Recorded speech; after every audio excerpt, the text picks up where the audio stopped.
Hello Leo, this is your reading for the month of September. Let's check आपके सितंबर month के लिए क्या एनर्जीज आ रही है।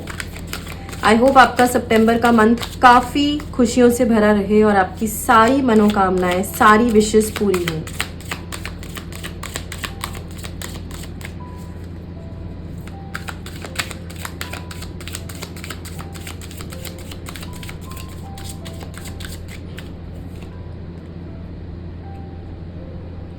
ओके,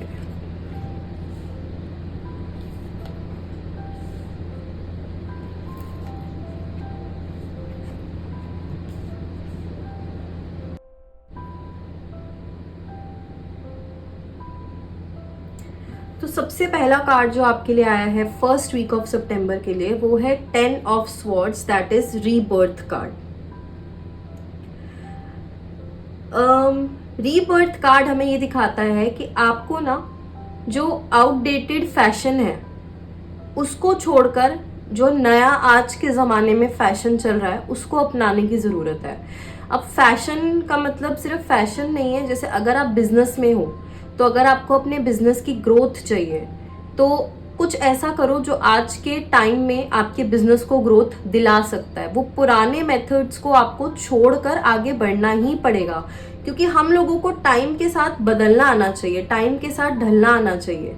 हर जनरेशन के साथ उस जनरेशन के हिसाब से हमें चलना आना पड़ेगा। अगर हमें चलना आना चाहिए और अगर हम ये नहीं सीखेंगे तो हम पीछे रह जाएंगे, काफी पीछे रह जाएंगे। और आई एम श्योर कोई भी पीछे तो नहीं रहना चाहेगा।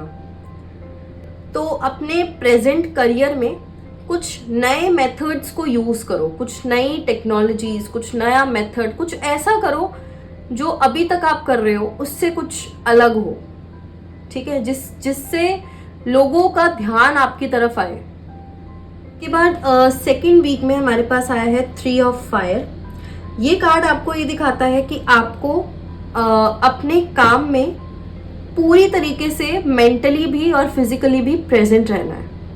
पूरा ध्यान, पूरा फोकस आपको अपने काम पर डालना है इस टाइम पे।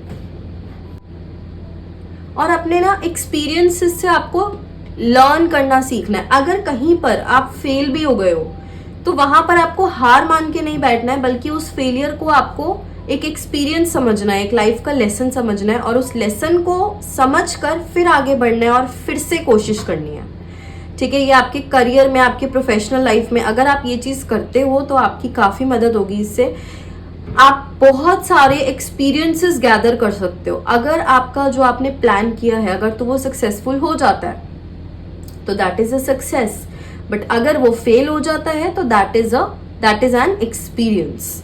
वो कोई फेलियर नहीं होता है, ठीक है। अगर इंसान किसी चीज में फेल होता है तो इसका मतलब उसको एक्सपीरियंस मिल गया, उसको लेसन मिल गया कि अगली बार उसको ये गलती नहीं करनी है, तो वो सब कुछ सही कर सकता है। उसके बाद एक आपके पास और मैसेज आ रहा है सेकेंड वीक ऑफ सितंबर के लिए कि आपको ना छोटी छोटी चीजों को इंजॉय करना है। मतलब कुछ ऐसी चीजें जो पैसा नहीं खरीद सकता, ऐसे रिश्ते या कुछ नेचर की कुछ ऐसी चीजें जो आप पैसों से नहीं खरीद सकते, आपको उनको एम्ब्रेस करना है, उनके साथ टाइम स्पेंड करना है, उनको खुश करने की कोशिश करनी है, ठीक है। उनको अप्रिशिएट करना है।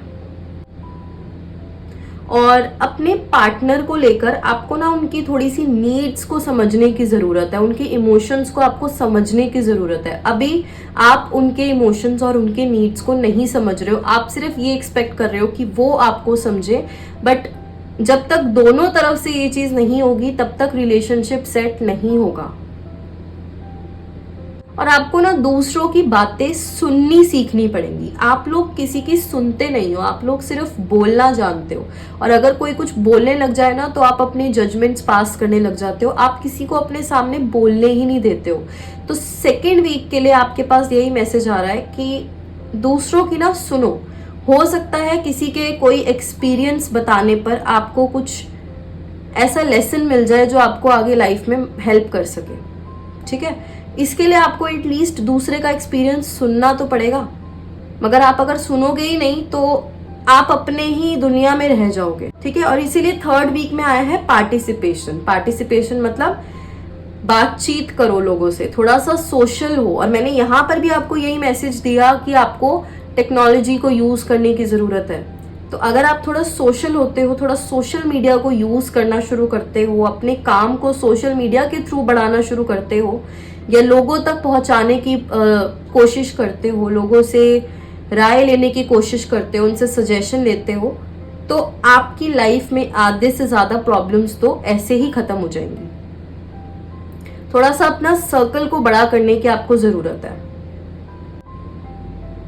क्योंकि कई बार क्या होता है, एक इंसान के पास कोई एक आइडिया होता है, दूसरे इंसान के पास दूसरा अलग तरीके से वो दिमाग चलाता है, उसका अपना एक क्रिएटिव आइडिया होता है। ऐसे जब बहुत सारे लोगों से आप आइडियाज उनके सुनते हो ना, या उनके सजेशन लेते हो, तो आपके पास इतने सारे सजेशंस आ जाते हैं कि आप फिर अपना एक कंक्लूजन निकाल सकते हो, और आप काफी कुछ ऐसा कर सकते हो जो आप शायद जो अकेले सोच ही नहीं सकते। और दूसरा, थर्ड वीक में स्पेशली आपको अपने फाइनेंसेस को लेकर थोड़ा सा अलर्ट रहना है, ठीक है। आपके पैसे अगर कोई और संभालता है, तो फोर्थ वीक में तो स्पेशली आपको अब थोड़ा सा पार्टिसिपेट करने की जरूरत है इस चीज में। अपने पैसों पर थोड़ा सा ध्यान देने की जरूरत है कि कहाँ पर जा रहे हैं, कहाँ से आ रहे हैं, पूरा मतलब जो सिस्टम है ना, थोड़ा सा उसको खुद समझो, ठीक है। अगर आप अभी तक नहीं देख रहे हो तो थोड़ा सा अब देखना शुरू कर दो। और यहाँ पर आपकी पार्टनरशिप में भी यही मैसेज है, और रिलेशनशिप में भी यही मैसेज है जो यहाँ भी आया था, कि उनकी सुनो, उनकी नीड्स को समझो। तो यहाँ पर भी यही है कि थोड़ा सा उनकी लाइफ में पार्टिसिपेट करो, जानो कि उनके लाइफ में क्या चल रहा है, उनको अभी क्या फील हो रहा है। क्योंकि ऑब्वियसली अगर आप एक रिलेशनशिप में हो तो अपने पार्टनर की नीड्स को समझना तो आपकी एक प्रायोरिटी होनी ही चाहिए। फोर्थ वीक में हमारे पास मेजर आर्काना का कार्ड आया है, दैट इज क्रिएटिविटी।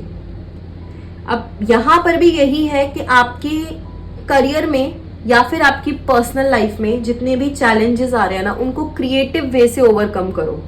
जैसे मैंने यहाँ पर बताया, नई चीजों के साथ अडेप्ट करना शुरू करो, आउटडेटेड पॉलिसीज को छोड़ दो। ऐसे ही यहाँ पर भी यही मैसेज है कि थोड़ा सा क्रिएटिव हो जाओ। मतलब पूरा सितंबर ना आपको अपने दिमाग में थोड़े क्रिएटिव आइडियाज लाने हैं, चाहे वो अपने रिलेशनशिप को आगे बढ़ाने के लिए हो, चाहे वो अपने फाइनेंसेस को सेट करने के लिए हो, चाहे वो अपने बिजनेस को, करियर को सही करने के लिए हो। हर फील्ड में आपको अपना क्रिएटिव माइंडसेट चलाना है। एक वो पुराना बोरिंग सा जैसे आप अभी तक रूटीन चला रहे हो वो ना चलाकर थोड़ा क्रिएटिव हो जाओ। कुछ ऐसे नए यूनिक आइडियाज लाओ अपने दिमाग में जो आज तक आप नहीं लाए हो।